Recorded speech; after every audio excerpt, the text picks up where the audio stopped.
well, it's going to be pretty free flow. But one of the things we're going to be talking about, better put this closer, is the both the future of the channel and the whole cult of cinema in general, and basically the evolution of it in 2020, where I went and where I'm hoping to go, and hopefully uh, some help from you guys in deciding what some of the stuff that you want to see on my regular channel and on my Crimson Cult Patreon channel as well.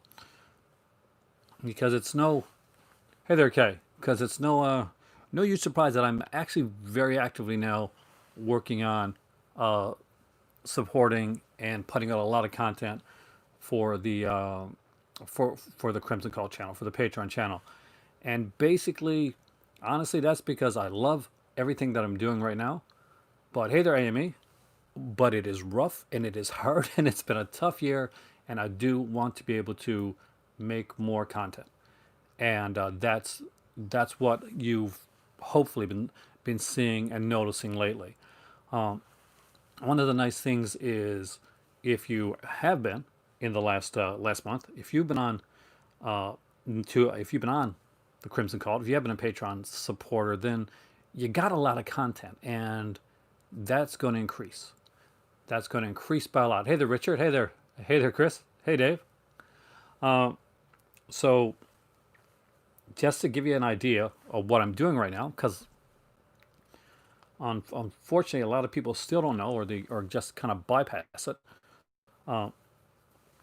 or go awkwardly past when I mention it. The uh, the videos that have came out for the month of December on the Patreon channel, on the Crimson Cult channel, have been like top 5 and 5. Where basically I talked about my top 5 titles and for a specific company. For the first one, I chose Synapse. I did the top 10 2020 Vinegar Syndrome watches. So the top 20, so top 10 things that I watched. Hey there, Daz, for on Vinegar Syndrome in 2020. I did my 10 MGM faves plus one, which was a lot of fun. I did my entire MGM Midnight Movie collection, and I did the 25 must-have criterions. And yesterday I put out one. Also did like one basically about the a film dive, which is something where I'm going to look into different films and talk about like theories and ideas behind films. Hey there, Jake. And in that one, I talked about the second killer in Scream 3. And the last one I did was one I was extremely proud of because I got to talk about something a little bit like different and a little bit unusual. And I got to talk about Jess Franco and his film Bahia Blanca, and why I think that may be one of his more important films that he did. So if you, hey there, Ringo. So if, and I'll also be doing my Cult of Cinema After Dark, where I talk about more adulty topics on there as well. So what I want to get from you guys, one of the things that I really want to get from you guys tonight is how you found. If you are already on the Patreon thing, let me know. I want to know tonight how you're finding the videos. Do you like the extra content? Is there something you like to see more of? If you're not and you're on the fence, hey there, Jamie. Welcome, man.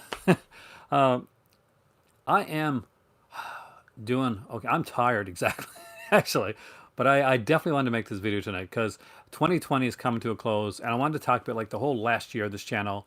I do the Patreon channel as well for the Cult of Cinema, and as hey there, Trash, as I love the name, by the way. I wanted to kind of get like ideas on what people wanted to see in the future on basically on this channel and also on the Patreon channel. What would make somebody want to support? And that's kind of the basis or the idea behind this video tonight. Because I was actually just chilling out, relaxing, maxing out cool. Uh, but I was upstairs and I'm like, I need to make this video. I need to talk about this while it's in my mind. For those that don't know, or those that don't really kind of haven't really been following my channel, hey, happy birthday, man. Uh,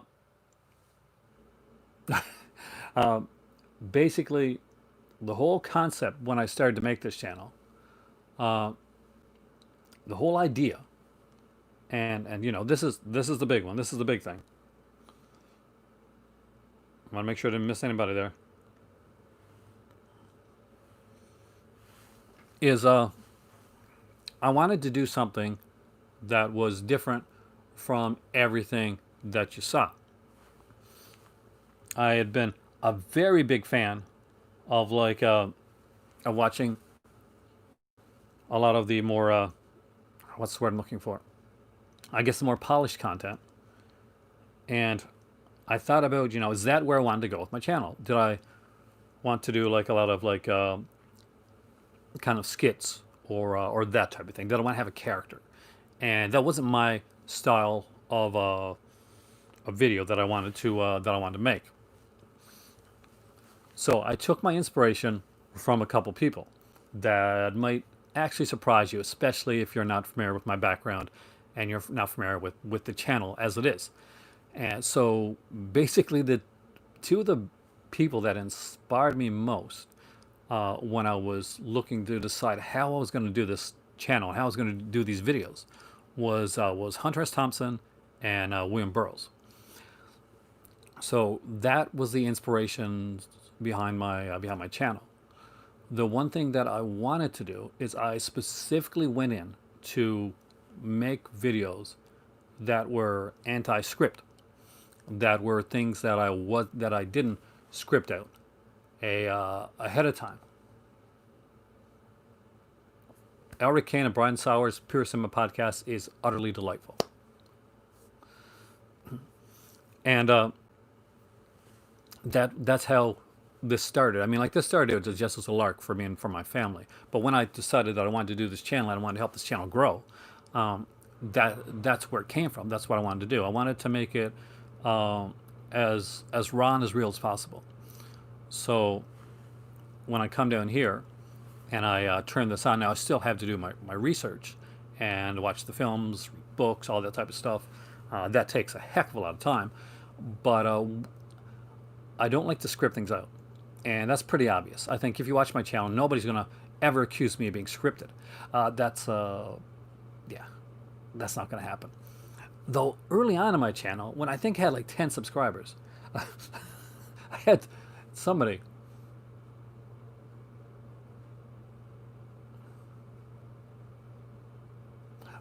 Did you say, Michael? Well, don't make 2020 worse.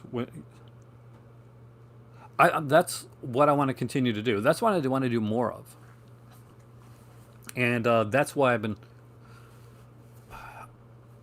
want to know what you guys want when it comes to the channel, when it comes to the whole thing. There's a reason that my last Crimson Cult video was reviewing Bahia Blanca. That's the type of thing that I want to go with. That's the type of stuff. That's the style of videos that I want to make. Jamie, I want to have you on this channel here in the new year, if you still want to do it. So I want to set that up to have you on here to talk to you. Whether you want to do it live or you want to do like a pre-taped interview. That's well, that's the thing. Everything is channel should be about what I want. It is, but I'm super eclectically weird with that type of stuff. I do tend to lean more towards, although I do watch a lot of different stuff, I do tend to lean a lot more towards just a lot of fringe and unique and kind of off the rails type of cinema. You should add a new tier for one custom video a month. Actually, that's not a bad idea. That's the other thing. Like, for the people that are, so like our patrons, like specifically, one of the things I want to ask you is, what would you like? What are some of the things that you want to see? Do you want me to tier it a bit? Like, I don't want to. I stayed away from tiers initially because hey there, Jason. I didn't want anybody to feel like they had to be a specific amount. But if there's, I guess, bonus tiers where basically you could get can choose like a deep dive for like a collection set or a director or an actors, or even going into like called some after dark type video. and that could be something that you specifically chose, then that's something that I can put onto the channel, and it's something that I do want to look into. I want to deep dive a bit more than I've actually done in the upcoming year. In 2021, I want to do some different and unique things.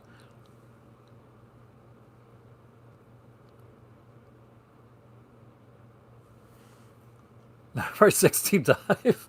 Uh, Pure record interviews would be nice. Live stream interviews with questions from the cult would be very cool too. Hey there, Dirk.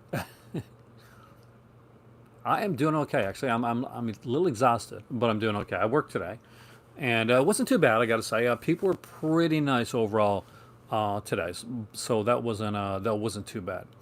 Though I'll be honest, I am completely going all in with this channel right now and trying to do it and grow as best as I can. That's This is my focus right now. Uh, this is my real job. My other job pays money for for basically the amenities. This is my love. This is my passion. This is what I want to do. Hey David, welcome man.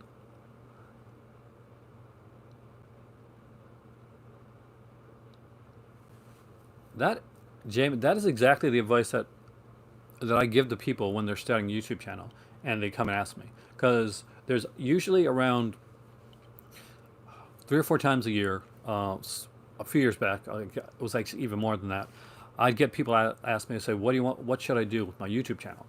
And I would always say, "Well, do what you like, because if it's not what you like, you're going to burn out and you're going to be doing it for the wrong reasons." But with all that being said, I can't talk about things that I don't know or things that I don't worry about what's trending. Uh, that doesn't matter. I mean, like, in all honesty, um, what matters is what interests you, because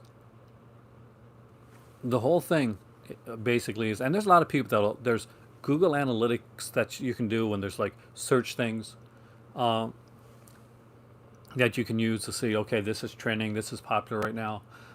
But for me, I obviously didn't go down that road. As Robert Frost would say, I went down the road less, the road less taken, the road less traveled, because I don't talk a lot about, like, I guess what you would consider a lot of the popular cinema and like the stuff that you see on here, even though I do actually like some of that stuff. I started talking about companies like Vinegar Syndrome and Severin and stuff like that years ago, and one of the things right now though is the stuff that I used to talk about that made me kind of different and unique. Um, some people are starting to talk about it, not in the same way, but in like each in their own unique ways. Vinegar Syndrome is a much more like looked at and popular label than when I started talking about the label. I've been doing the Vinegar Syndrome train for like 6 years. People tend to forget that, so especially people that have come in like more lately. Is that I've been working on stuff like Vinegar Syndrome for 6 years, and Severin, I think, like basically in the last couple years, I've really kind of done a focus on them as well, because I do think that they've grown a lot as a company. Mill Creek Entertainment, as soon as the Ultraman stuff started to come out, and they started to like doing features and that on their stuff, and they're also the first video that I ever had that got a significant amount of views was an Andy Sedaris review. It's only like 3 minutes long. Because at the time, and I'm sure if you guys here have ever done YouTube, then you'll know that when you started out initially, then before you got to hit so many subscribers, right? Because all your videos are at the beginning limited to under 15 minutes long. That's before you can monetize or anything like that. Your videos are all under 50 minutes long, and it's not until you have actual subscribers and views, and you got to hit a certain view count so that you can actually make longer videos. Obviously, I you did catch us tonight. And I'm going to be talking about a little bit of everything tonight.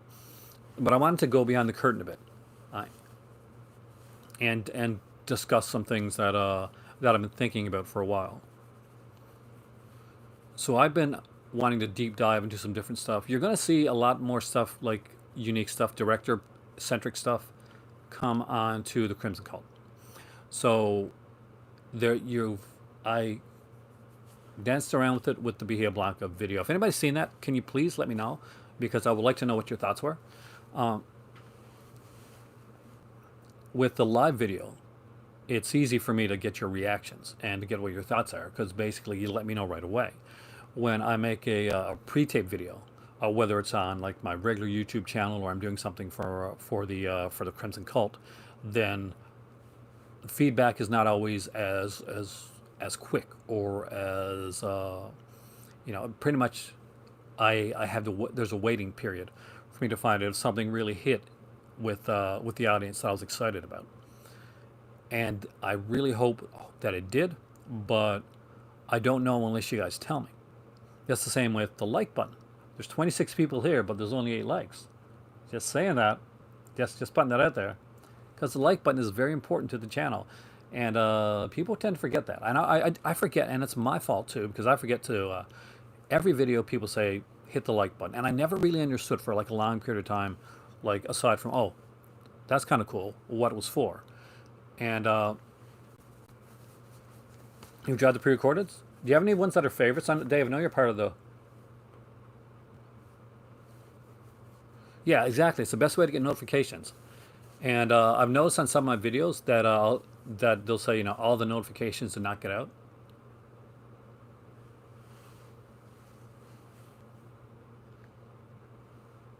Wow. Okay. Thank you, guys. Uh, You've been watching videos, but you used to not participate. I'm glad you do participate, because I really enjoy the stuff that you say. I enjoy the stuff that all you guys say. And 2021, hopefully, fingers crossed, is going to be a good year for movie collecting and for content, and hopefully all around is going to be a better year. This has been a rough year, and you guys have been there for me over the last couple months, and the last couple months, as you guys know, has been particularly rough. But still haven't got the Vinegar Syndrome notification, by the way. I did send a email off to the Canadian company, Canadian distribution side of it. So hopefully soon. But I did get a notification from Ronin Flicks that my stuff came out of the what do you call it? What am I looking for? The name of customs, and it should be here probably early next year. The same Severin, they sent it out really early, but I'm not sure what they're doing, what's going on with the mail system. Well, I know what's going on with the mail system, but it's so no Ronin. So unfortunately, guys, and I do apologize. The Ronin, my a Christmas unboxing is going to be pretty late this year, because I'm not going to be getting any of my stuff for Christmas. Like the Vinegar Syndrome was definitely not going to come at this point. I haven't received notification. It's definitely not coming for Christmas. Ronin Flicks stuff isn't coming out of, and I did get some Argento stuff from Ronin Flicks. Mill Creek Mondo does look really cool.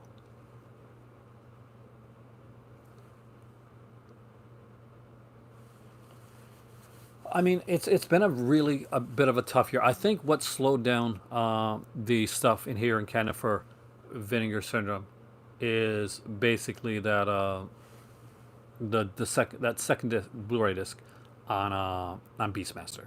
I think they're trying to get the replacements out of those. When do I think Vinegar Syndrome will be back online?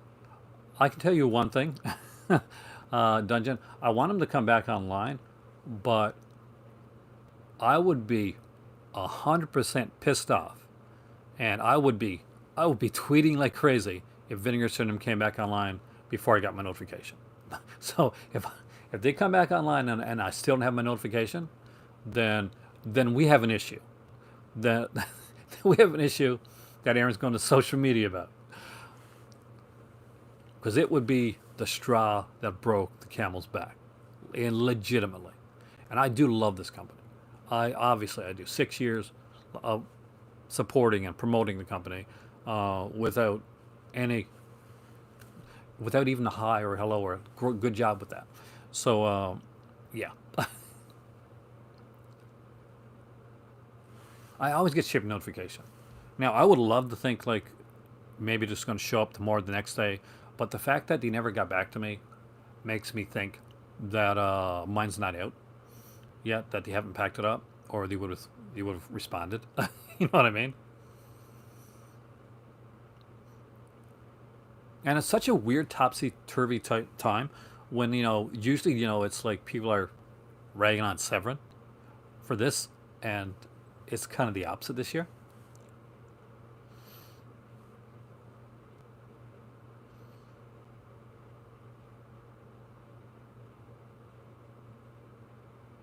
I get Putney Swoop. Did I get the Argento set? I didn't even know that set wasn't even an option when I ordered. It was my first order from Ronin Flakes. They were having a sale, and there was a little bit of early Christmas money at the time.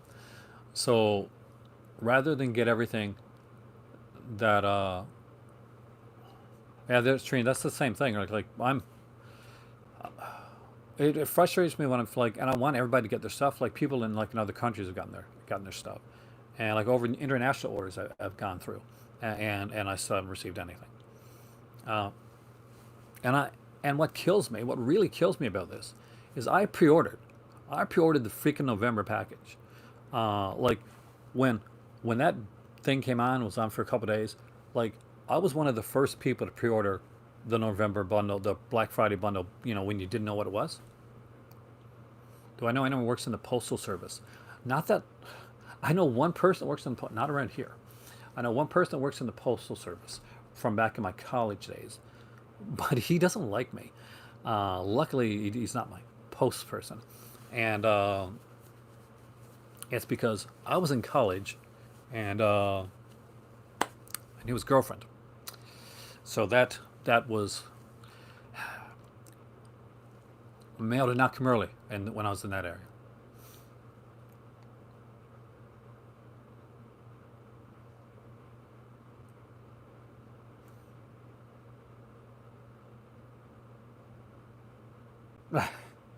You probably spent a lot more than me actually. uh,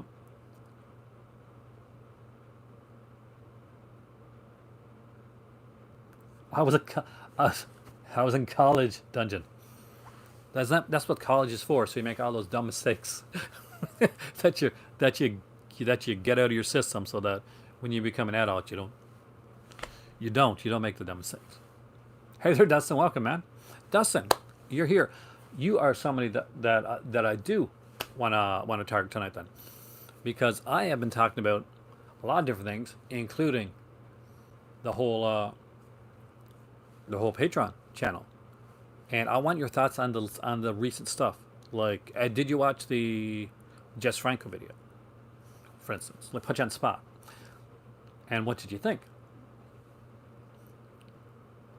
And have you enjoyed the increased content that's come on to the Patreon channel? Because I've tried to like really increase the content to make it something that when people go onto my Patreon and they subscribe, I want them to feel okay, like, okay, yes, this I'm not just subscribing because I'm a fan of him, or I'm one of the cult members on here, but there's extra benefits that I get, and that's the thing that I want to really kind of get now, to make sure that anybody that is like, that's okay, feel that they're getting that it's worth it. That oh, perfect, thank you. Because I've hopefully you've noticed that I've been working really hard to put a lot of extra content on the site, and I'll be doing a lot more in the new year, including probably. Um, don't quote me on this. I'm looking at doing if I can do it, maybe a Patreon exclusive like podcast, maybe kind of a beta cast sort of thing that'll come on there. You'll see. I'm just trying to decide how I'm gonna structure it. I'm because in the new year, I'm going to be looking at working towards doing a podcast for this channel as well. I'm going to be doing a lot more stuff with, hopefully, with other people, collaboration stuff like conversations. I want to do a conversation. If you're still here, Mr. Blanks, well, I want to get a conversation with you because I don't have to call them interviews because that's that's more of a stuffy, formal type of thing. I prefer to do like conversations where we chat and talk about stuff. And so I won't structure it like, we tell me this, tell me this, tell me this. I'll leave it definitely more free flow than that.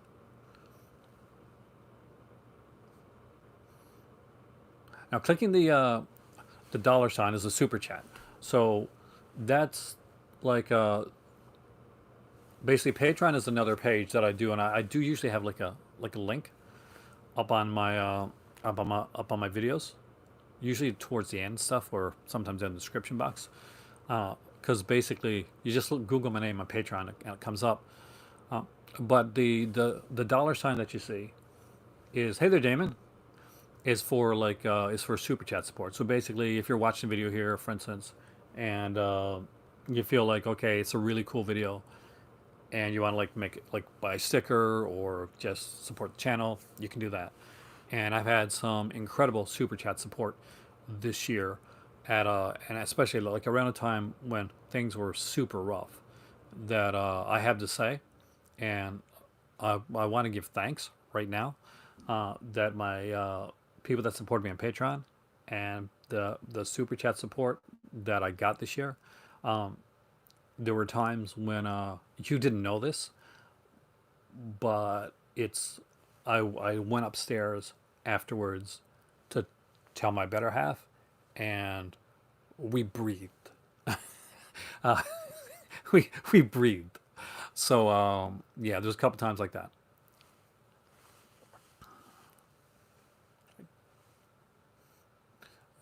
So that's that's behind the curtain, a little bit behind the curtain.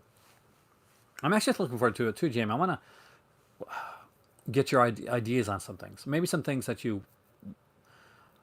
My only issue is I don't want to like just talk to you about. Yeah, definitely through my name. Like is the best way to do it. I haven't tiered anything as of yet because my idea when I started the channel with the Patreon channel was basically for people to not feel like they were stuck at a certain thing, or that they had to get paid this level to get this, or to get this amount. But apparently, from what I've been told, that people tend to actually take the Patreon more seriously when there are tier levels, because you feel that there's certain, like I guess like Boy Scouts, right? When you got the badges, there's certain badge levels. So those are all the things I'm looking into this year. I 100% appreciate it, Dustin. I want you to know that, like, and anybody here that is supporting me through through the Patreon or through Super Chat, or just coming in and like clicking the like button on the video, that really helps. So all you guys are amazing, and the thing is, like, and you guys have been amazing in other ways too, because I've had nights when I've come on here when sometimes it shows through, but a lot of times it doesn't, and there's a reason for that. When it's been like super tough, and I don't feel like I can do it. But you guys, you chat and you get talking about stuff, and it gets incredible. Thank you, Angela. Actually, so that's what I almost accidentally put somebody in timeout. Have I checked out the Godfather coda? I haven't actually, Andrew. I want to see it. Josephine, have a fantastic night. I'm glad that you're super excited about the Pure Cinema thing, though. And although Brian's not here right now, I'll definitely let him know. We will be doing a video together tomorrow with Flip. Hey Eddie, my Patreon videos are pre-recorded. It actually costs money to do Patreon videos that are live, and I do tend to do more pre-recorded videos towards Patreon. And I'll tell you why I do that is because not everybody wants to come in or can always come in for a live stream, for kind of a free flow type of video. Hey there, Greg. So when I do a lot of my stuff for my Patreon stuff, I do a lot more focused stuff. So sometimes you're going to see like collection videos or top 10 lists, or I'll do deep dives on movies that I don't talk about on here. Any content that maybe hit as maybe talking about anything under like the adult range, that would be a part of my Patreon channel as well. Have I seen Blood Moon? I think I have actually. 1997.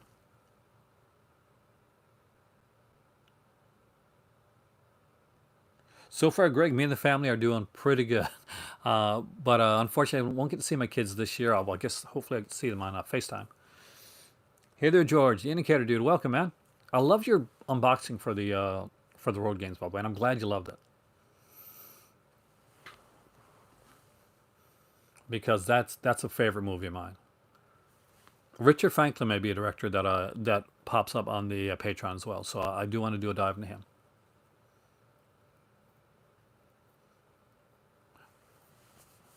I've been working hard at Dungeon and getting it like to where I want it. Hey Nate, welcome, man. Because it's something that was newer to me, and I don't know, I was kind of shy about going there. Rest in peace, Richard. Richard, of course, as you know, as we used when I, as the film fans would call him, was the Australian Hitchcock, and Jamie Blanks lives in Melbourne, so not surprised that you probably know many of the directors now. Is Brian Trenchard Smith a friend of yours? Because really a big fan of his work as well. Just putting that out there.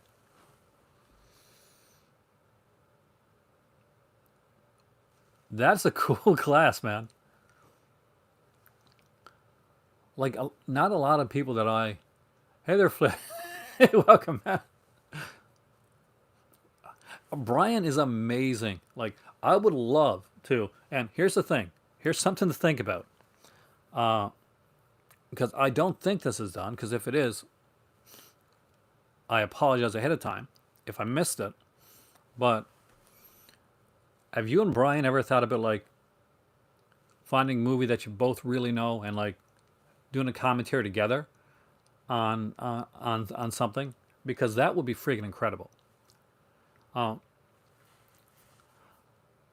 One of the things I really had was, I want to put this the right way, that I'd hoped would have come out when they did the Friday the 13th box set from Scream Factory, because I knew that you'd worked with Scream Factory previously. That you're a huge slasher fan. You know your slasher stuff. It's obvious from the movies that you make, and from the interviews that I have seen and read, uh, you're a big fan. I was kind of surprised, I guess, that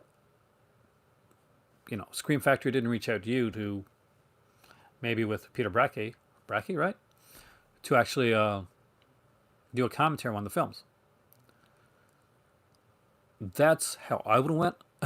Just to let you know, that's what I would have done. What's my opinion on Cynthia Roth? I'm a huge fan, actually, Jason. I love Cynthia Rothrock stuff. There's the thing is that I'm the kid that grew up in the VHS CED era, and as I got older, I was always like renting films and just getting stuff, and I would go through like spurts of different things, different actors and directors and genres. And I remember going through like the Cynthia Rothrock spurt, where I would just rented everything that I could find with Cynthia Rothrock, and I would rent it like several times, like Lady Dragon 2, Martial Law 2, Fast Getaway 2, what's it called, Wheels on Meals.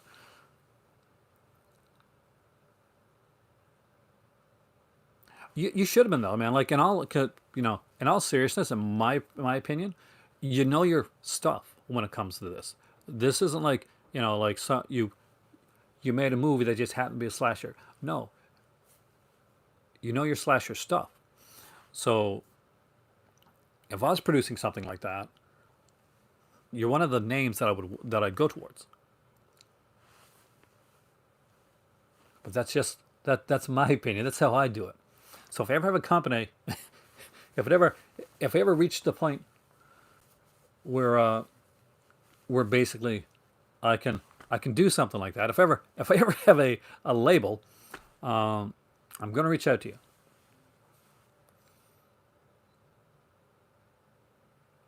The Gray Fox. I love the Gray Fox. That movie used to show all the time when I was a kid. You know, hands up, said the sergeant.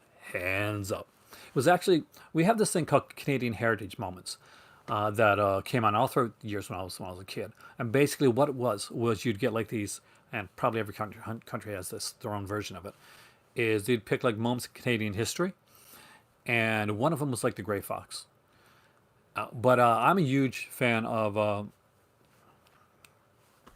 God's killing me. Richard Farnsworth, who starred in the Gray Fox. You know, he's been on a ton of films. Highway to Hell. The Anne and Green Gables films. He was in those with one of my big crushes. Farnsworth is amazing he's amazing in everything, but there's certain actors that I kind of like gravitate towards. Now, when I was going and acting myself, when I wanted to be an actor, the actor that I probably looked most towards as actually that was kind of like the younger at the time, especially was James Spader, because almost everybody that I'd seen around at that time were like they were all usually like the Tom Cruises. You know, they were the tall, dark, and handsome types, and as being this blonde kid growing up that looked different than that. James Spader really stood out to me, and he had all and even early on in his career, he was doing these like really kind of weird, quirky character roles that kind of like culminated for me in like Sex, Lies, and Videotapes, which is still one of my favorite films. I haven't seen it in years, uh, but uh, but I definitely when I was doing a lot of early stuff, I patterned myself off of people like him, and from there there came people like Farnsworth and Donald Pleasance, and and Dwight Fry that I will look towards, and of course Anthony Perkins.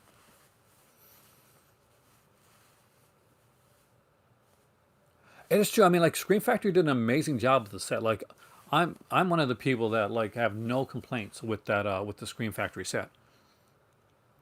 But I'm just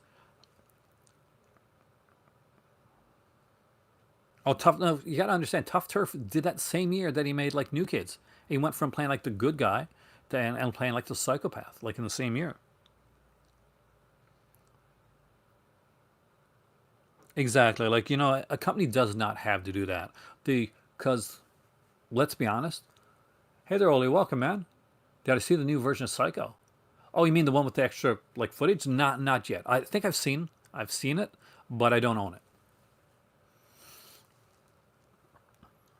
because like the let's be honest, like the it wasn't huge things like especially for the that needed them to do special disc printings, like the especially with part three and NX. I know there's some people disagree with that, but oh, Straight Story is amazing. Anything actors to look for: Richard Farnsworth, um, just an incredible Canadian actor. Gordon Pinson, in anything that he does, he's extremely good. Hey, Milo Media, welcome, man. Jack's Back is a favorite of mine. It's just a simple little thriller, but just such a cool film. And that's like I think, although I don't think it's a perfect film, and I think that it's kind of flawed. I do like a lot of what's done with Wolf, with because you got Jack Nicholson and James Spader, and they do play off each other really, really well. I do think that more could have been done with it. And for Wolf, for instance, in my opinion, I'm gonna actually do a dive on this one down the road. Hammer for Christmas, nice. I would say that that Wolf needed more of them, and like I was. This is one time I'm gonna agree with Roger Ebert. Like I would have been much definitely fine with more of them and even less of the wolf aspect of it. That was like they could have left it very ambiguous for me, and I would have been perfectly fine with it.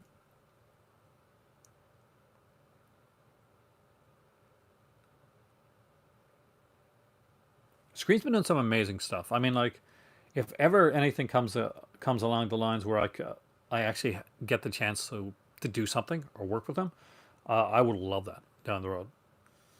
I missed my chance with my Bloody Valentine, which is totally my fault, and I gotta thank you.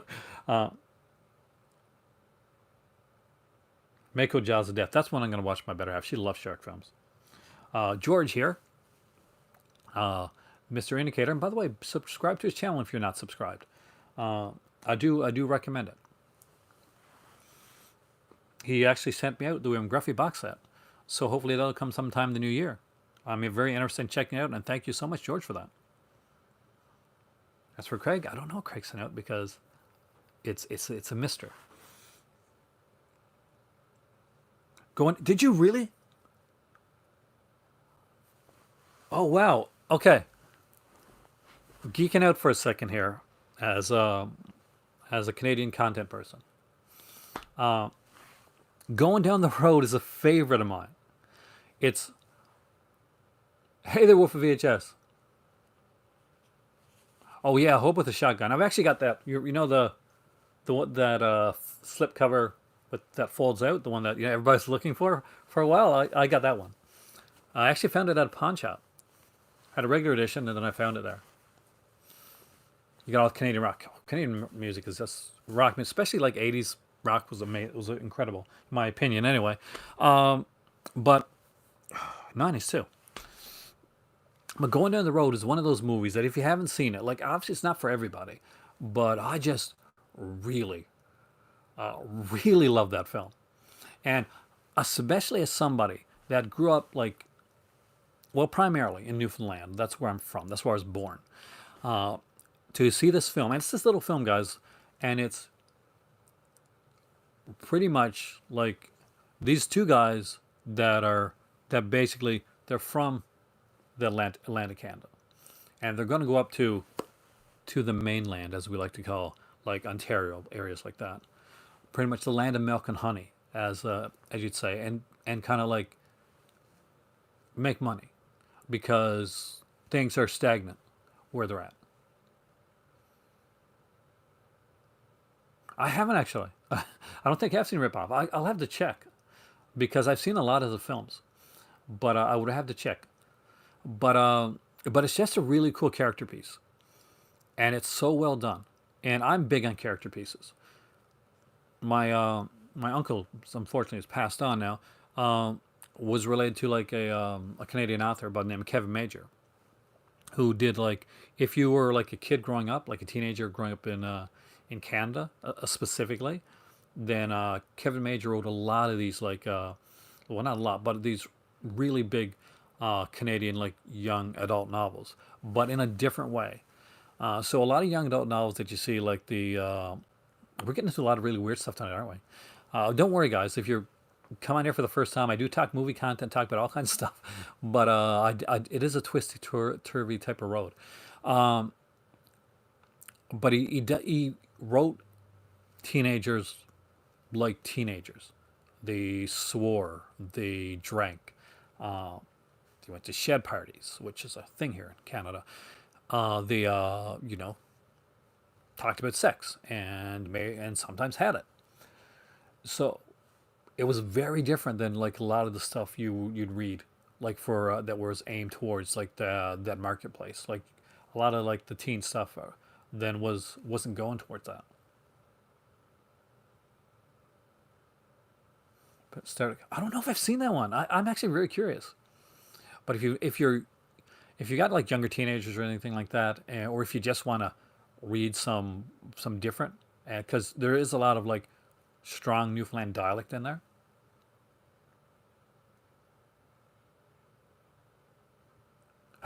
Oh, nice. Hope with the Shotgun was filmed near you. The only thing filmed near me where I'm at right now, and Jamie knows this, is My Bloody Valentine. Actually, there's no, that's not true. DEF CON 4 was filmed in Halifax actually, and so was a lot of. If you watch science fiction shows, especially those in the 2000s, then you probably saw a show that was filmed in or around Halifax because a lot of the sci-fi channel shows were filmed around here or Ontario.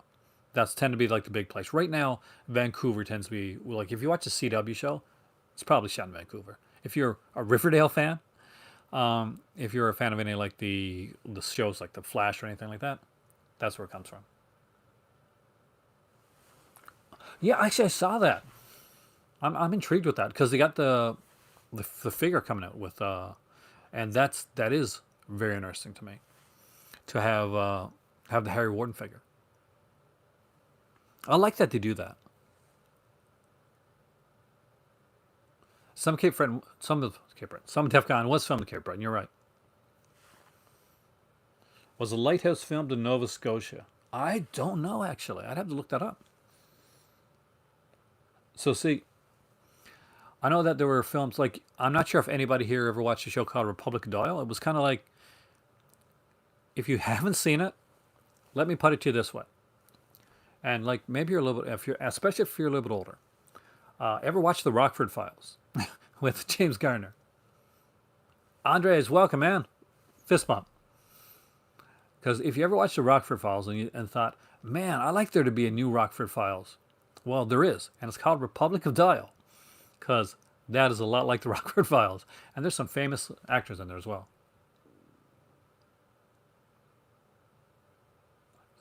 Don't live too far from a silver. I remember. I haven't seen that Silver Bullet in years, but I remember it.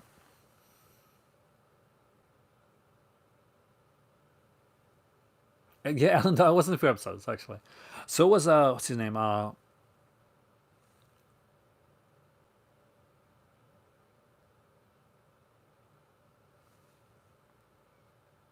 Toro came down to Buffalo for some Nightmare Alley. Nice.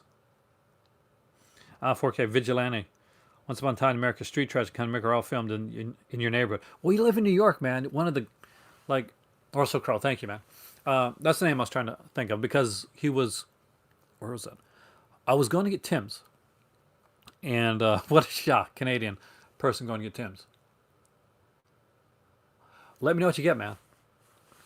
I love your HMV. Like even though I don't get a chance all the time to respond, George, usually because I'm working or it's like early in the morning.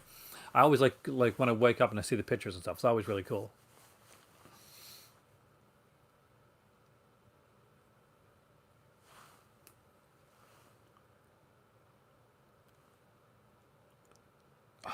I would have loved to speak to Del Toro. Like he's such a cool dude. But yeah, no, I was going to get Tim's, and I think I just come out because I was walking down the road to my local comic shop, and unfortunately this weekend actually the guy that ran the one of the big comic shops in St. John's area, he passed away, which was a really big shock because he was only young. He's like in his, no 50s or 60s maybe in his 50s or 60s, probably maybe even younger than that. But I know that he was related to the guy that did Todd in the book Pure Evil. If you've ever seen that show, because he actually I love Street Trash. I thought it was a really fun film. But I'd come out and I think I went on down to get some comics. And anyway, so long story short, Colin Farrell was like pretty much came into the Tims apparently like 2 minutes after I I left it. So I just missed meeting him by that much. The same with like Jason Momoa, who's like a really big fan of Newfoundland. He comes to Newfoundland all the time because it's he likes the area and much like he's Jason Momoa. That's you when you see Jason Momoa like Aquaman. It's not a huge difference to where the guy actually is. You know, he's just a fun-loving guy that that likes the wilderness, likes to drink, and if you know Newfoundland, you know that we do actually like our beverages there. Keith David lives in your neighborhood. Oh, sweet.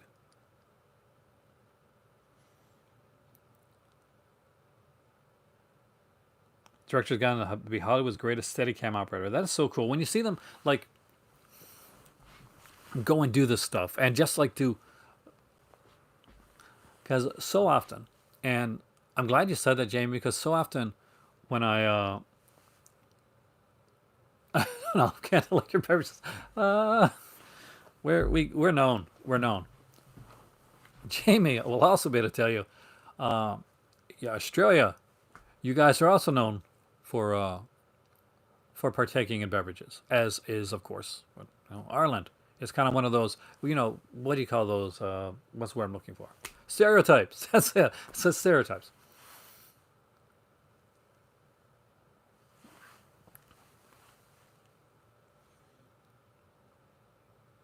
He's a big dude, but the only person that's ever intimidated, and I think my better half might, yeah, the odd drink, right?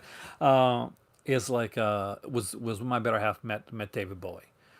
She was going to school in New York, and she got into an elevator, and one floor goes down, and in walks David Bowie and a man. Aman. I'll say her name right there.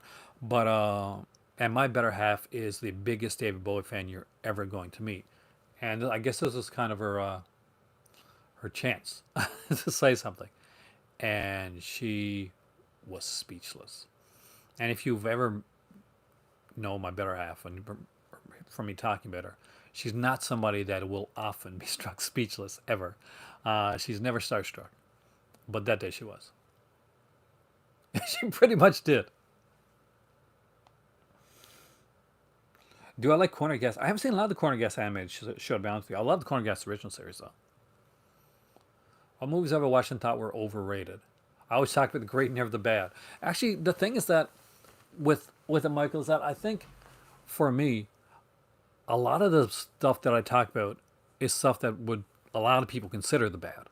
Uh, I like a lot of different stuff. So, are there any films that I think are? I actually do. I mean, like I've often mentioned that the Nolan Dark Knights like were that I thought were overrated for me. But then again, that's because I don't think he got Gotham right, and I think he miscast Batman. I think everyone else is beautifully cast, and the scripts are fantastic. But when your lead is not so great, and a guy that's a fantastic actor by the way, and you I guess haven't read much of the comics, so you don't really get a feel of what Gotham's supposed to be, then I guess that's there's my go-to answer for that.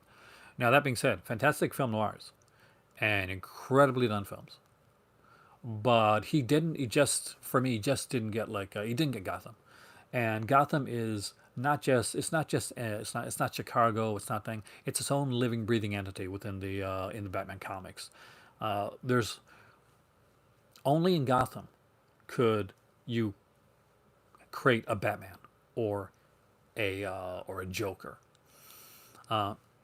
and that's missing in the Nolan films. Though they will go down as classics and as movies that have reinvented the superhero genre, and it will be deservedly so. But as a Batman fan, that's one thing that I thought was missing. And I know that's a very unpopular stance, but I stand by it.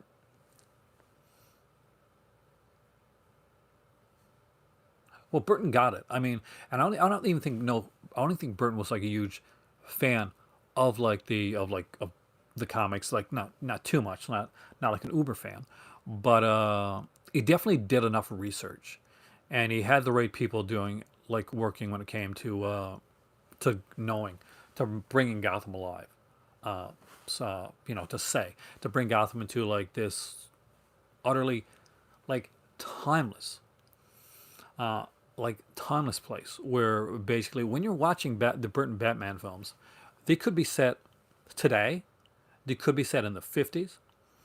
Um, you don't really, you're not really given any type of like indication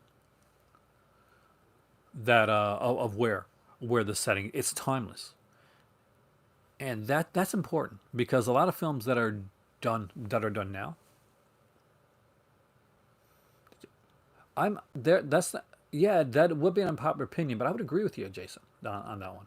And I know that's very unpopular. Um, but I think so too.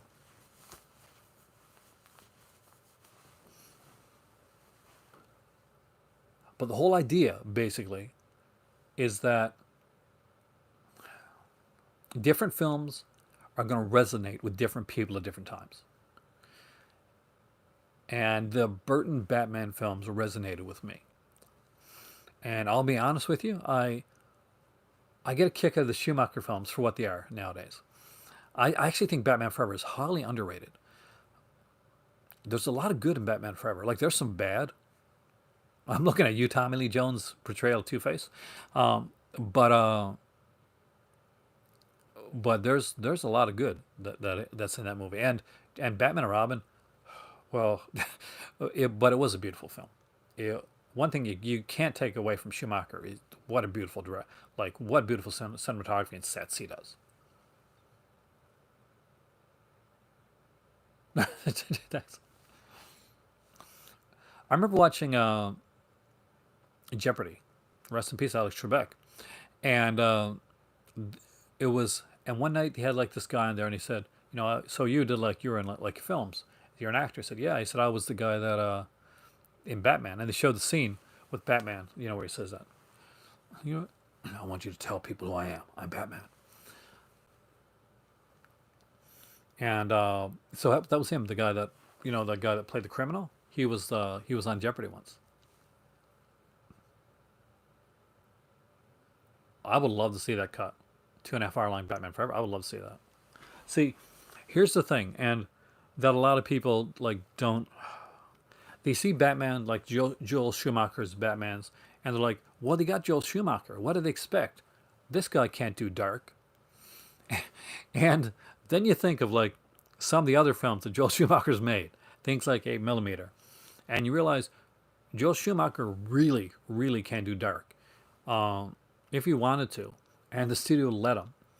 He probably could have made a amazingly gorgeous looking and extremely dark, twisted Batman film. But he picked Joel Schumacher because he knew he'd take notes pretty well when it came to what the studio wanted, and the studio wanted toys. That's what the studio wanted. Lots of Batman toys that they could do. But people often underrate Schumacher when it comes to his output because it's not all fluffy, shiny stuff. Actually, that's the minority of it.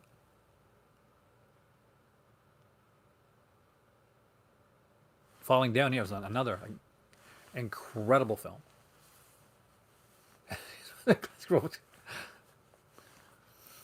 But yeah, and like you hear, like if you've got the Blu-rays or the 4Ks, that's Batman and Robin, Jason. Then you'll hear like Joe Schumacher, and he often apologizes on the commentaries for what he for the films. Like, and he's like, oh, I probably shouldn't have done this, and I shouldn't have done that. But they're just these films that are unique, and they're so commercial. They're so commercial, and that may not have worked at the time, but it is such a really really good reference point uh, to look back at what was going on in cinema and with studios at that point in time. That these were, you know, these weren't just these weren't films. These were their big budget toy commercials, and they were meant to do that. And unfortunately, for a lot of cases, it did it in a way that was unfortunately it stopped them from making a third Batman film. And by the way, his third Batman film was going to have Scarecrow in it. So, damn, I really would have loved to have seen that because we've never really gotten a full Scarecrow like film. Like he's been in like the Nolan films.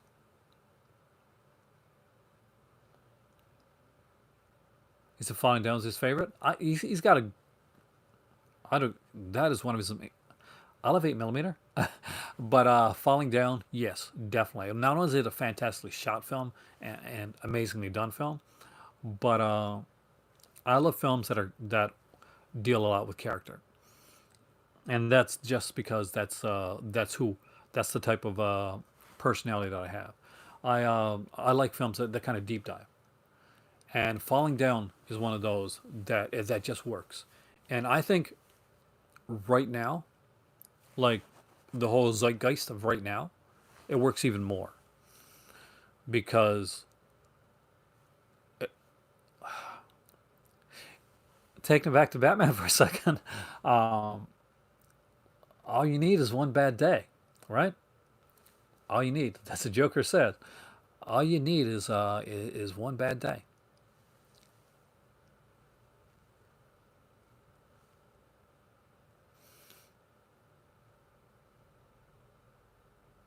I see. I think people compare, and I get why people compare 8 millimeter and hardcore. They're very similar in like a lot of the tropes and a lot of like what it is. I like each of them for their own like respect of what they are. Hardcore, definitely for me, is a more impactful film. But I think both of them like kind of like I think we both agree they both have their place. And I wouldn't say well this one's better than the other because they're different. And even like the because with hardcore, we're dealing with George C. Scott and James said, and you can't. I'm sorry, it's hard to beat George C. Scott, and George C. Scott is the father. Uh, Nicolas Cage, it's different. Hardcore is one of the classics. It's like trying to beat Night of the Hunter or something like that. You can remake it. You can do your own spin on it, or like a lot of the classics. But the whole thing is that you're probably not going to make it better. You're just going to do your own unique spin on it, and that's cool. Because sometimes it works out really well. Look at Cronenberg's The Fly as a Peter Boyle is amazing in every. Peter Boyle is such an underrated character actor. Dungeon. He's just done so much good stuff, and like people, un, like I don't want to say unfortunately, but people remember like him from like yeah, Everybody Loves Raymond and stuff like that. But Young Frankenstein, but so many good roles that he's done over the years. Uh, just and he's an unsung talent because he's just one of those silent guys. So he's just that can kind of blend in to whatever film he's in. And Taxi Driver, exactly. Um, and he just seems like not like a piece of the scenery because that's not what I mean, but is acting is so effortless that no matter what he's in, if it's like a sitcom or an over the top like Mel Brooks comedy or a hard like Martin Scorsese type film, uh, Peter Boyle brings the goods. He is so multifaceted and talented. I was when it came to his acting, and that is brilliant. And there are actors like that I still don't think get the credit that that they deserve. And I'll mention a couple here right now that they're probably more, at one point be more popular. And Pierce Brosnan, for instance, is an actor that I think down the road is going to be like so like I'll give you Sir American Beauty in a minute actually is going to be so like it's going to be studied for what he does. And I recently went back and I watched all the Brosnan like Bond films.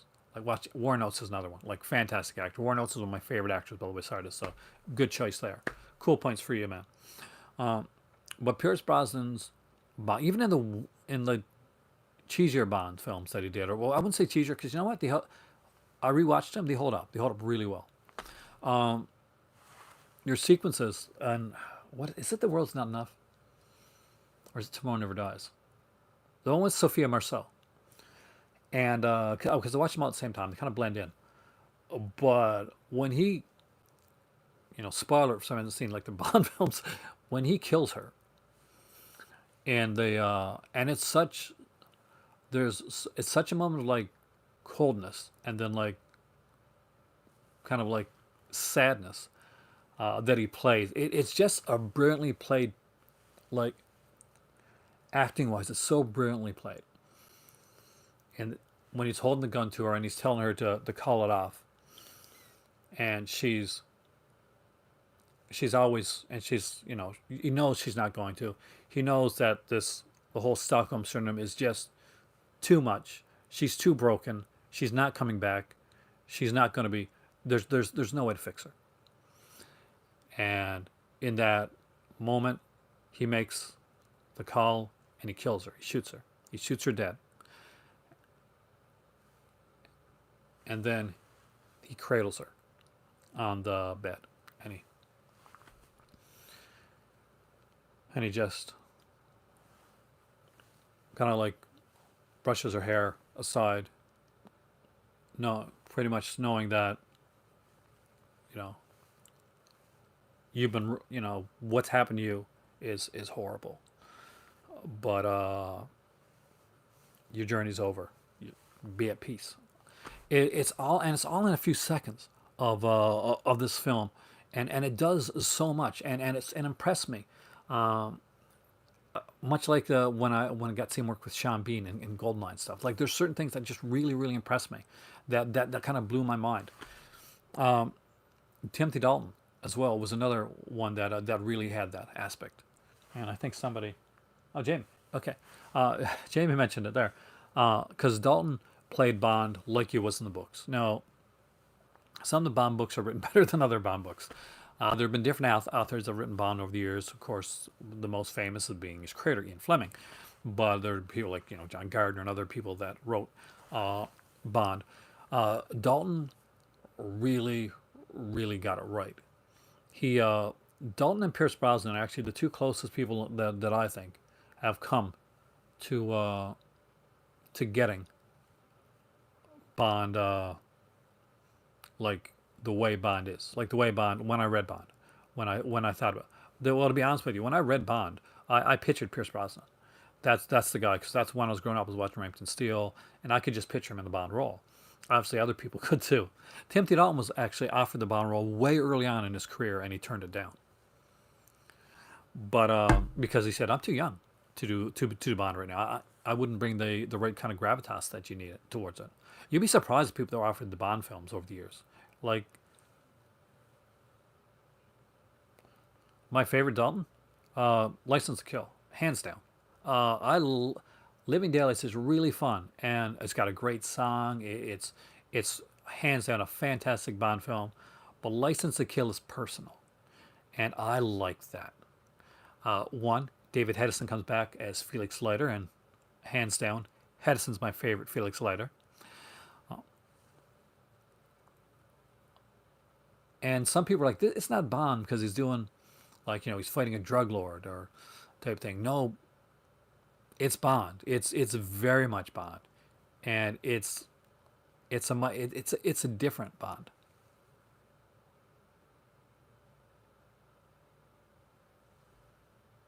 Yeah, that's the yeah. They do. They mention Tracy in License to Kill. So right in Skyfall. What do you feel about Under Majesty's Secret Service, Jamie? Which is a high one up there on my list, just so you know. That is one of my top Bonds.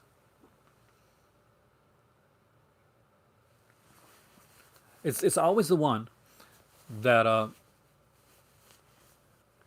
that a lot of other Bond actors say they wish they could have done. Like they all wish they would have done Honor Majesty's Secret Service, because it is such a good film. And one of the nice things about the film, and a lot of people could disagree with this too, is Lazenby. I love Connery's Bond. I really, really do. But he's still Connery. Uh, Lazenby, when going in on Her Majesty's Secret Service, was pretty much a blank slate of an actor, because he hadn't done much acting before. So he wasn't drawing towards from anything else acting wise, or he didn't have a persona per se that he would use. But he went in as a blank slate as Bond, and I really, really think that worked in his advantage. He didn't go in there trying to be Sean Connery, And a lot of people really hated that he wasn't Sean Connery, that he didn't do Sean Connery stuff, that he got knocked out, that he kind of helped start the game of the the things not working. But I think it worked really well. If anybody had always miscasting, it was Telly Savalas. But I actually really enjoyed his Blofeld. But it was miscasting nonetheless. Um, I don't know. My favorite Blofeld still. I would love to see Donald Pleasance do it again. I love Charles Gray's Blofeld. Roger Moore is the guy. It was the godsend that Bond needed. Are you serious? Did he set him on fire for real? Yeah, I've got not quite. I gotta watch that again. Oh, I love that. I love the documentary. I gotta get Man from Hong Kong. By the way, I still don't have. My dad has it. I gotta get it. There's a ton of films on that umbrella release. Like it's a really good release. But by the way, guys, if you haven't checked out Umbrella Entertainment from Australia, they're an extremely good company. I don't have a lot of releases from them yet, but there's a lot that I want to get, and I'm looking to dive into them next year. Oh, seen I've seen not quite Hollywood so many times. It's one of my favorites. I bought it originally, Jamie, at a Blockbuster. I did not know what it was. It had just come out, and they had extra copies. They had too many copies, so I used to like go to that Blockbuster all the time. And they were like, "We got an extra. Do you want to buy this?" And I'm like, "Yeah, yeah, I do." I went in blind. I hadn't heard about it at the time, and it's still to this day it's one of my favorite like documentaries. Um, I got to get those I need those trailer compilations so badly. I want the I want Punisher.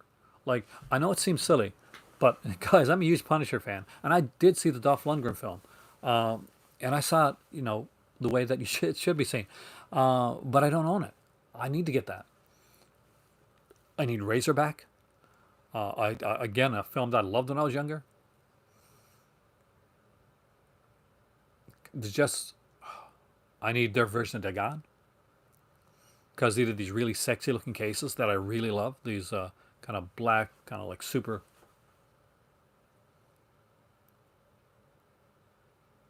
There was a guy on here, Jamie, actually about a week ago that you work with on Storm Warning and Long Weekend actually, and he'd come in here asking when I did the live streams, and that he wanted to say hi to you because he worked on you, were with you for both those films. So I wasn't quite sure who it was or what he did on the films, but he knew you're on this channel before, and because I think he was here once when you were here. So there you go. You probably know who it is.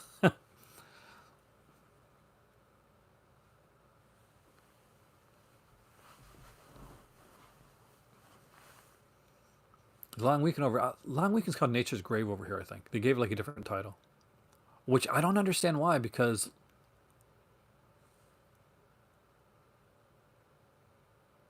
it would have been somebody that worked on both of those films.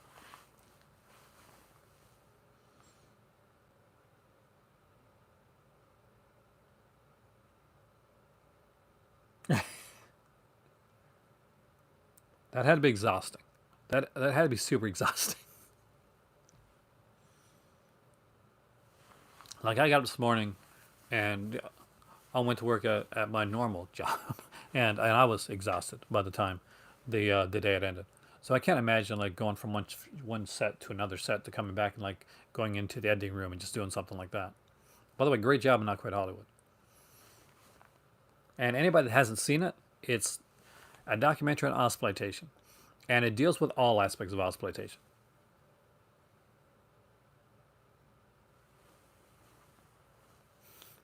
So you're gonna get like your horror, you're gonna get like the kind of like the early like the comedy stuff that they did, the sexploitation type comedy stuff.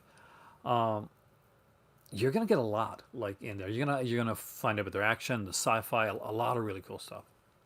Oh yeah, if you like this channel, if you like these type of things, and you haven't seen Not Quite Hollywood yet, you got to see it.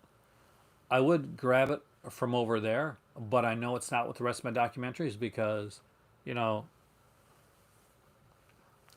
behind the curtain again, it's something I watch regularly because I do love exploitation. Like I love Canuck exploitation, which I'm Canadian, of course I do.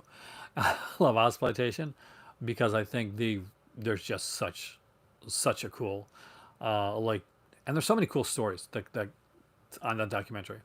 Stuff. Mad Dog Morgan, by the way. Holy crap!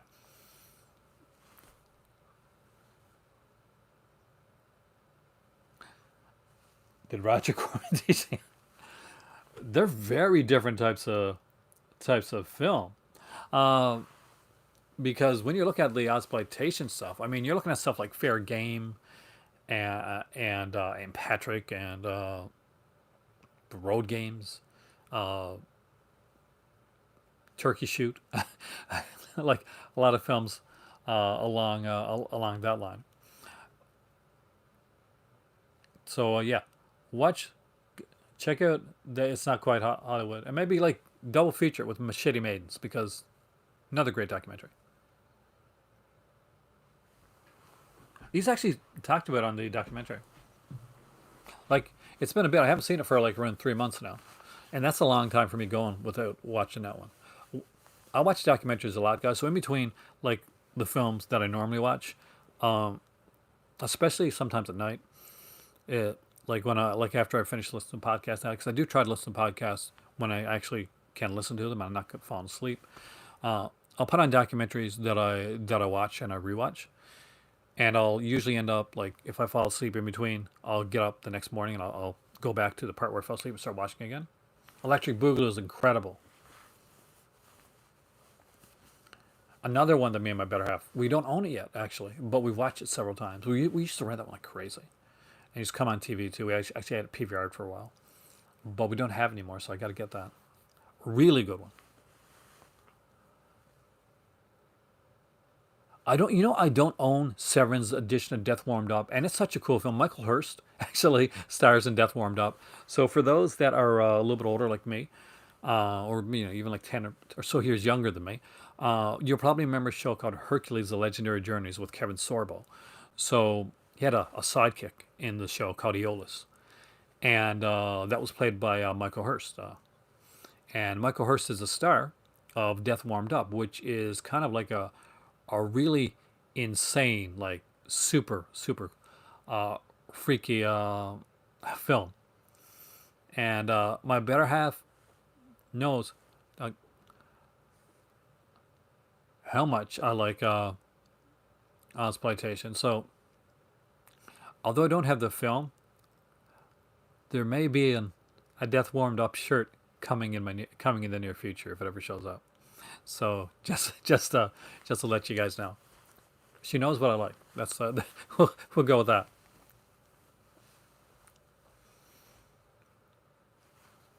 That'd actually be something interesting to do for the Patreon channel. I could do a Brian Trenchard. I could go into exploitation.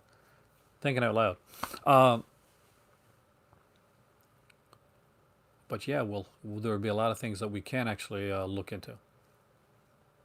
And I also want to do something. Also, eventually want to do a commentary as well. I just want to pick the right movie to do a commentary for. I kind of did like a video commentary with my better half, but that's more like a watch through. But I would like to do something like that too. Just random thoughts, by the way, guys.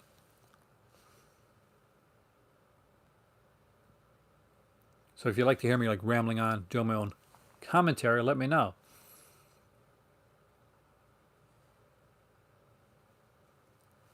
I've been watching a lot of Bond films lately too, and basically the reason behind that is because whenever I'm a bit down, I find that that Bond really kind of picks me up.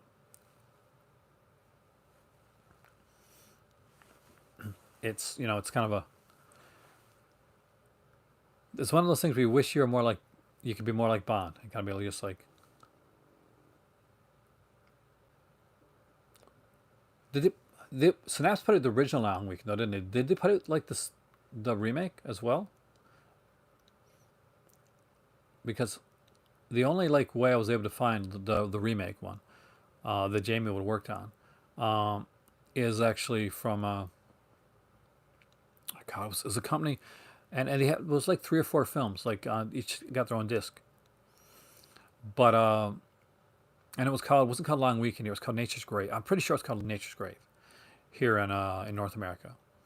Like, cause I didn't even know uh, that that it was the Long Weekend until I started watching it, and I'm like, wait a second, um, you know, trying to see here. Because I got it over there somewhere, but looking through my movies right now, guys, to find it would be just a little bit too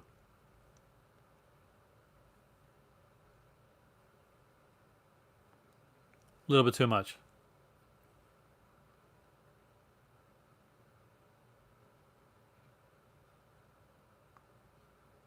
So do you know why they changed the title, or were you like any? Did you have any like input, like Jamie, on when they changed the title to Nature's Grave over here in North America, or was that like kind of like just something that was done like distributor behind your kind of behind your back, or without any?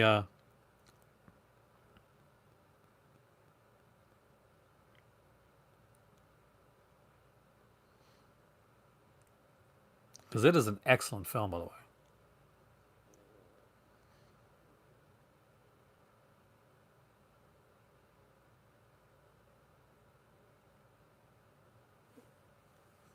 There's another one like a lot of people have passed by or have missed throughout the years is Long Weekend, and the one of my favorites, Storm Warning, which I do have the Dimension Extreme DVD of, but I would love to see Storm Warning get a special edition.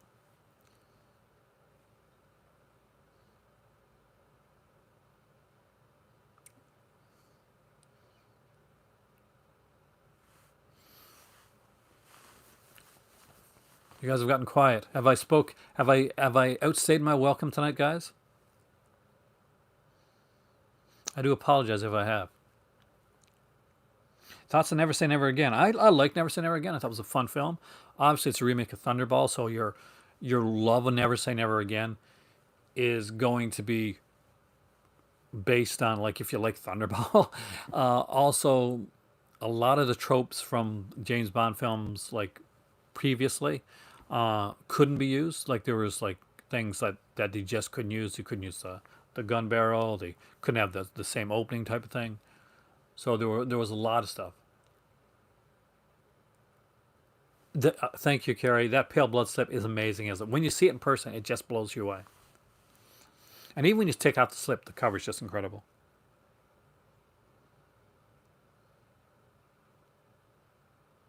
Was a Mud Scene Never Say Never Again parodied in Who's Harry Crumb? I think it was actually, Matthew. It's been a long time since I've seen Who's Harry Crumb, though. That's the John Candy one, right? What are my two favorite Bond movies? Um, let's see. I can give you my Bond's favorites from each Bond. Um, for and they're going to be ones that you don't really expect actually.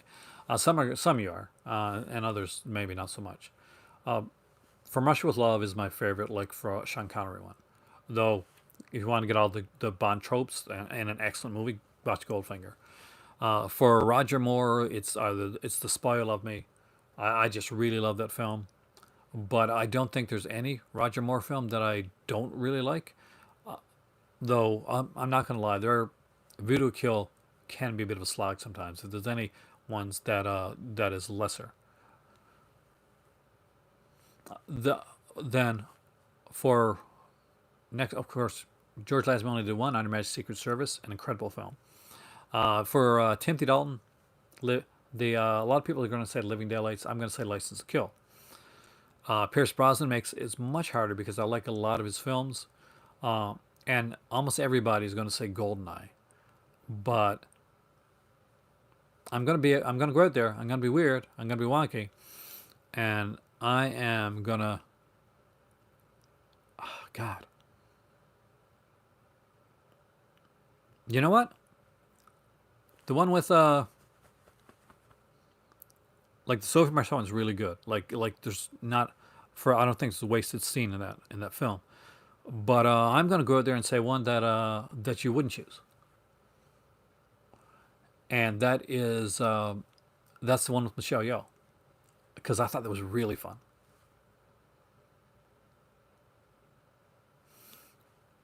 And as for Daniel Craig, Skyfall, followed by Casino Royale, but Skyfall.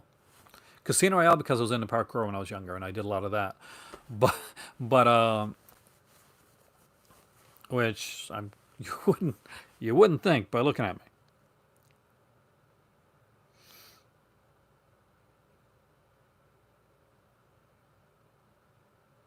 I thought Never Say Never was fun. Lost Adventures of James Bond books. Who wrote those, by the way? I haven't checked them out. Thank you, CK. Welcome, man. Well, we started to talk. It's been almost like a potpourri, CK, of topics. I talked on pretty much early on about like the future like of the channel, where I'm going with both this channel, where I'm going with my Patreon channel, and that the output has been increasing. Asked Mr. Jamie Blanks here to come on my channel in the near future, in the new year, so we can have a conversation here, talk about cinema and uh, and music as well. I think too, because he's quite the composer. Something he doesn't talk about a lot, and that he does. Well,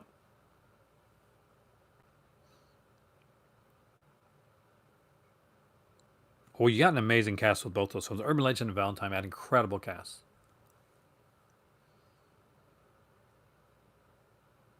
Did you ever like was was Passion of Christ after or before long? I'm trying to remember where Passion of Christ like went like when it comes to like the long weekends, because are you like are you making jokes about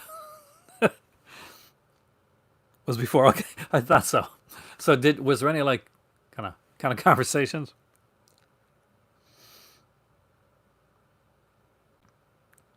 See, that's why I'm not asking too much now. Like I want to save some stuff. Like Urban Legend is one of my favorites, like of the later slash films period. But Valentine has a very special place in my heart. Like Valentine is one of those movies that I just love it. And like at the time, it never got the reception that I thought it was going to get.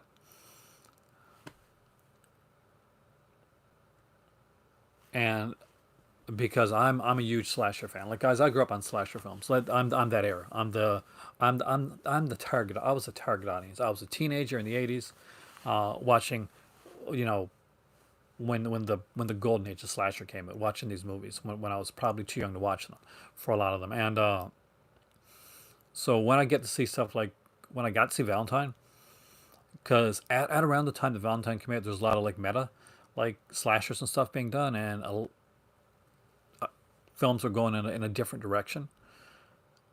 I really it was a big thing for it was almost like a point of redemption for me, as a slasher fan, as a guy that like grew up and loved these films, loved things like Happy Birthday to Me and like My Bloody Valentine and the Friday the 13th films, and just like all these kind of like He Knows You're Alone, all stuff like that. So Valentine came about, and this is like and for me it was extremely like big moment in that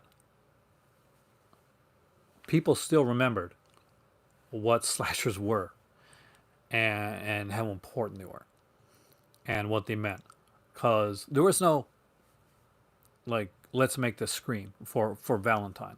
Valentine was a slasher film, and it was a film, and I hope I'm getting this right, and this is the way I saw it, is that it's one of those where basically it really like looks back and gives a lot of love to the golden age of slasher. So if you haven't seen Valentine or you haven't seen it in a long time, I definitely recommend it, because it's one of those films, because it hit me at the right time when I was feeling like, okay, this maybe this genre is lost, and Thank you, Jamie, for that.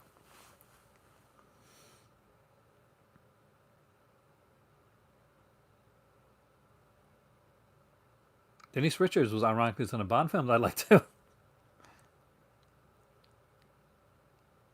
She was in Wild Things. Oh my God, her and Nev Campbell.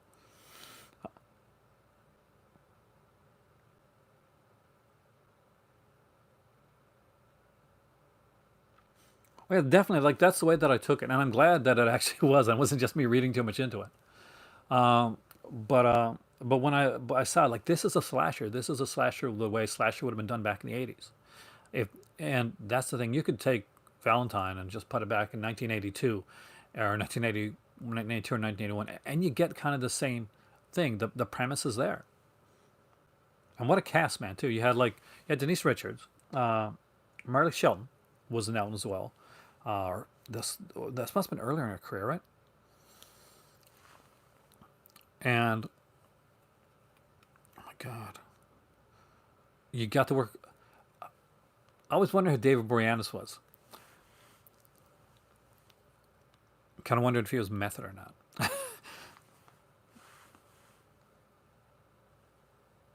Matt Dillon was in Wild Things, as was Kevin Bacon. Kevin Bacon, you got to see a lot of Kevin Bacon in Wild Things.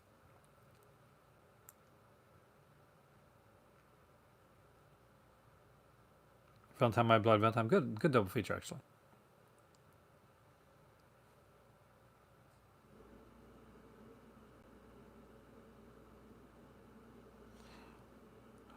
Yeah, but have you ever read any of those like Fangoria like polls? I was a reader of Fangoria, and things like that broke my heart, and I didn't work on the things. So yeah, take that stuff with when you always take the stuff with a grain of salt.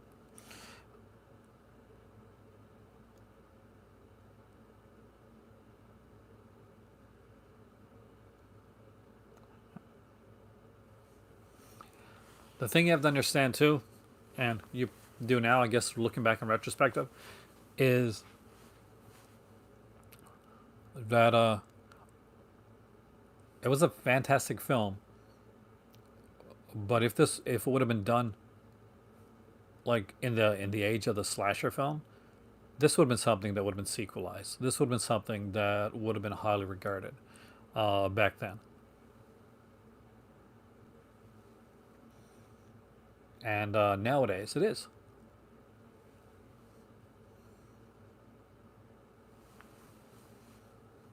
It's got some of my favorite murders and set pieces too.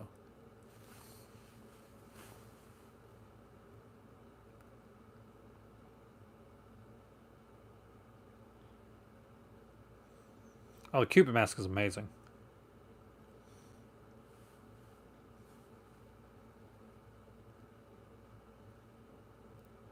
If you're a slasher fan, if you're a fan of slasher, if you're a fan of like slashers, you're a fan of the old school slasher genre, then Valentine is should be something that's up your alley. And if you are and you're not sure about it, watch it again.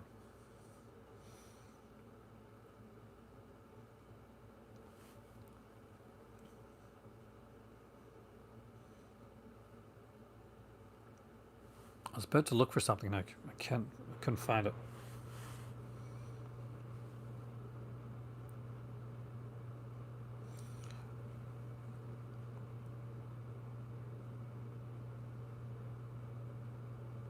That's the thing. They are like Craig's right. Uh, Horror fans do tend to be like we like to think that because we're the fans of a malign genre that we're ones that kind of kind of stick together and that we pick up for a genre, but we don't. And and a lot of times we really do kind of eat our own, and it's a shame. But it happens. We tend to like things after the fact, or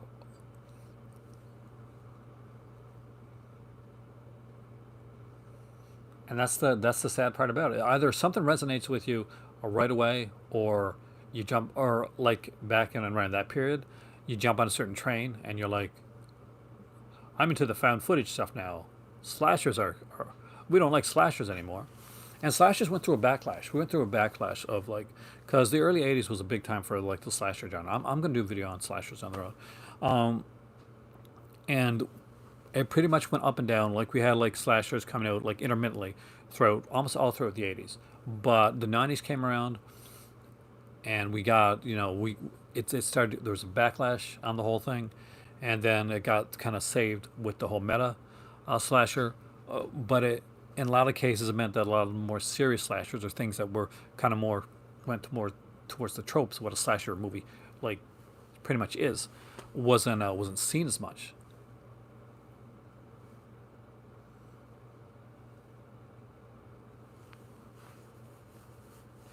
Well, I'm a slasher fan.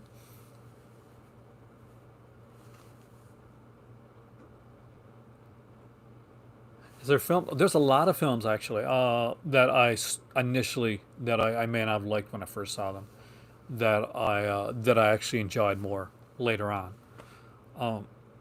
First time I went to watch Lords of Salem, which is filmed by Rob Zombie, and I got like 10 minutes in and I was like, yeah, I'm not watching this. This isn't my thing.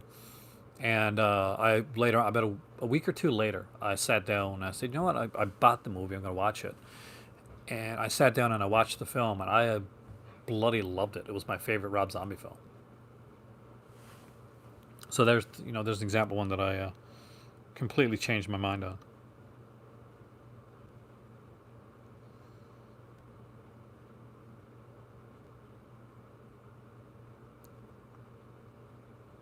We have very similar thoughts, Carrie.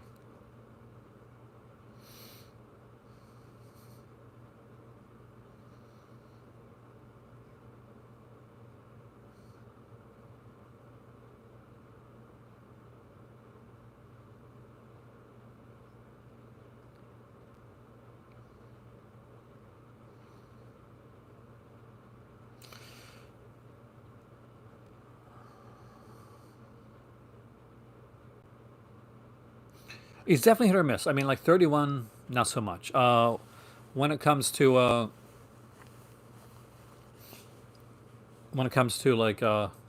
like stuff like I actually liked the latest one.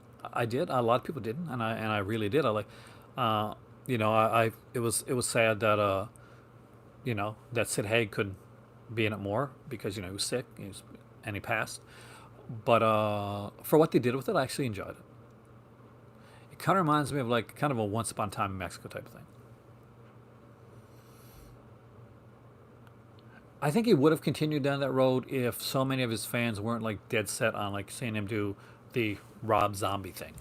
Uh, he's a guy that desperately like seems like he wants to get out of that like pigeonhole, but his fans won't let him, and it's a shame.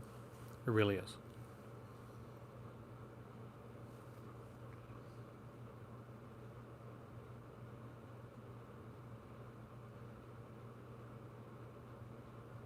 Yeah, exactly. He's been talking about this hockey movie for such a long time, and as Canadian, I would totally watch his hockey movie.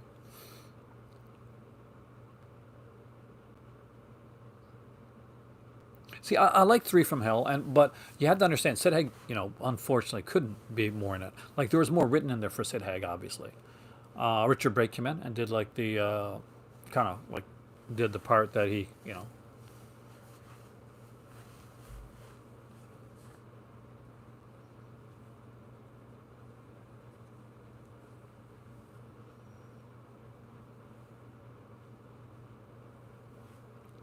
Regman, that's how you get characterization in a film. is by is by having them converse and talk about things. So that's the magic of cinema.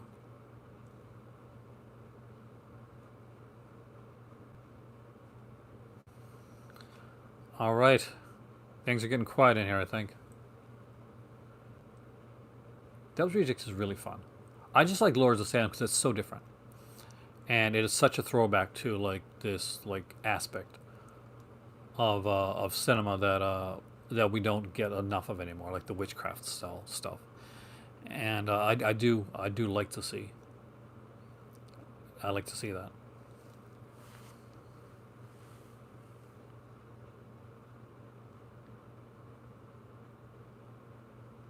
You have a great evening there, George. I know it must be a lot later where you're at right now.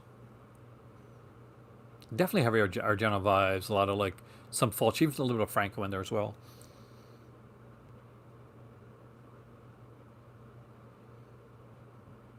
So, Jamie, if you ever decide to make a Valentine too, I need like a cameo from somebody. I don't know, be topical and have like a social media person get killed. I'm down for that, man. I'm totally down for that. Just saying, just putting that out there.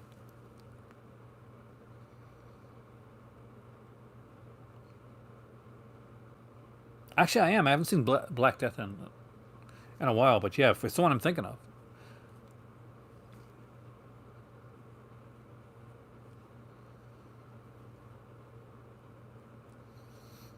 Valentine 2 would be amazing. Get the cherub mass killer back again.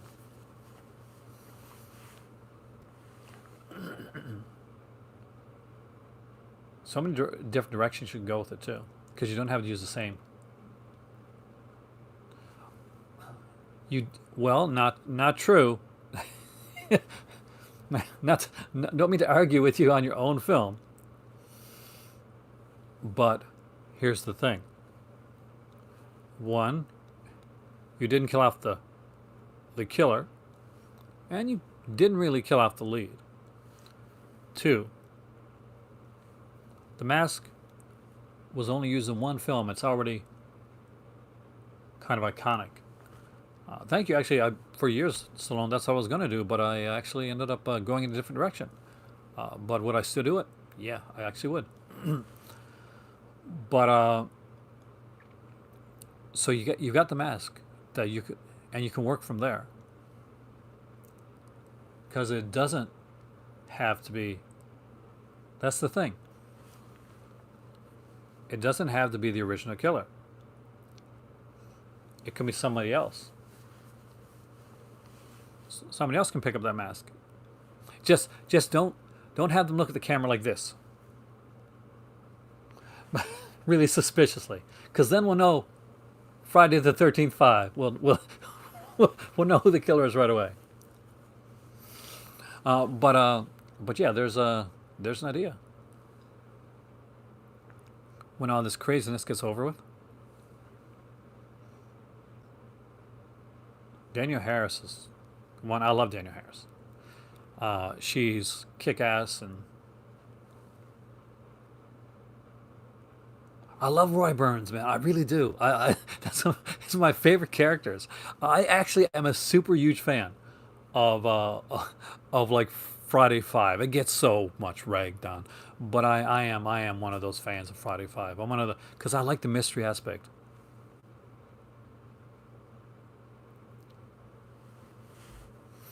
Like, and it's such a weird film. It's almost like there's times when it's almost seems like it's out of place in like its time period. Um, but I just really enjoyed that film, and I really like John Shepard's portrayal. You see, oh man, see, Daniel Harris, which I'm sure is pretty much the crush to almost everybody on this that's watching this video right now. Everybody here has thought how amazing Daniel Harris is, and you're like, oh, she's a friend, and we're here like, oh my, she's a goddess. She's a horror goddess.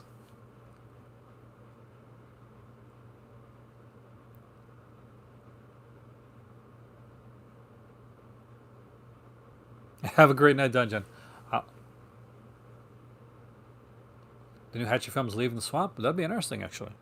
The last one I watched, I guess, is the Crowley, which I thought was really, really good. Now that is true. Mine is too, but still, you gotta have that crushes. Gotta have that like, uh, gotta have that list. Like both me and my better have that have those people that like this is the exception. So if my better half ever had the chance to go along with Hugh Jackman, I couldn't falter on that. Or Jason Momoa. I could. I don't think I could say. You know, I'm like, well, honey, you really shouldn't. But oh my God, look who they are. So, she seems very cool, actually, and I like to see. I I'm not sure if she's ever worked, and I have to go back and look and think.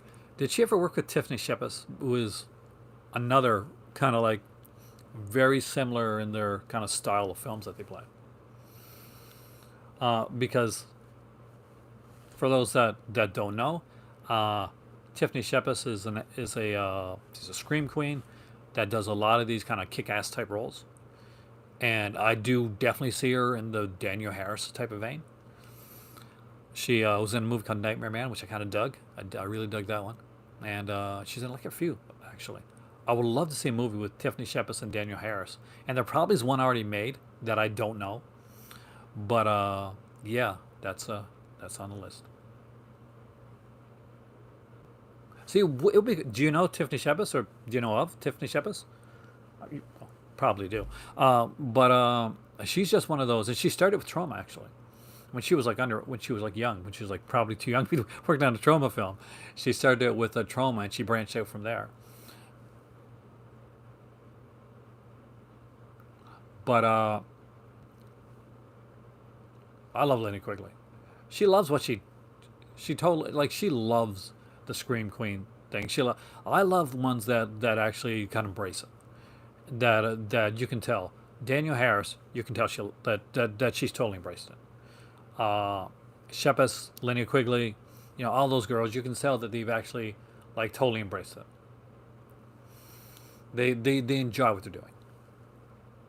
Who's my favorite scream queen? I don't know. I mean, that's hard. I like, go to is Jamie Lee Curtis because, but there's so many, and it changes. Nev Campbell, I thought was a really good in the Scream films.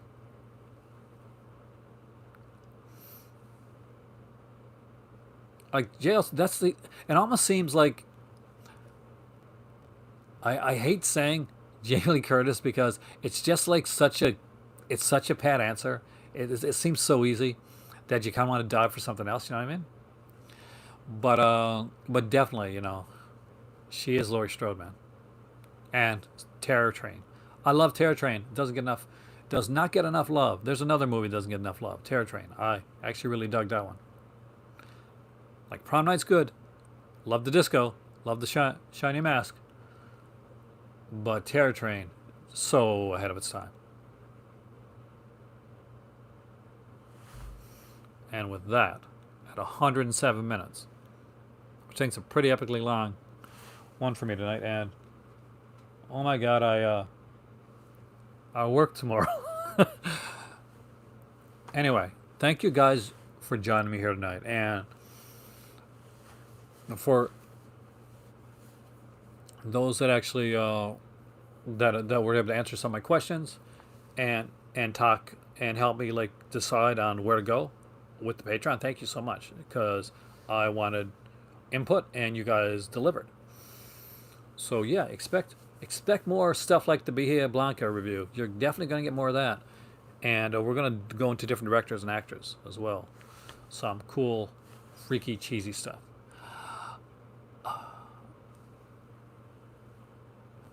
Oh, the family thing's kind of important, man. Have a Merry Christmas, Jamie.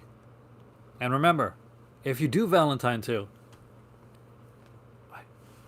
I want a tiny roll. I am Aaron. This is love you too, Michael, man. Love you all, guys. This is my movie library. You are the cult of cinema. You guys rock. You guys are awesome. And I'll see you again, hopefully, here really soon to talk about, well, movies.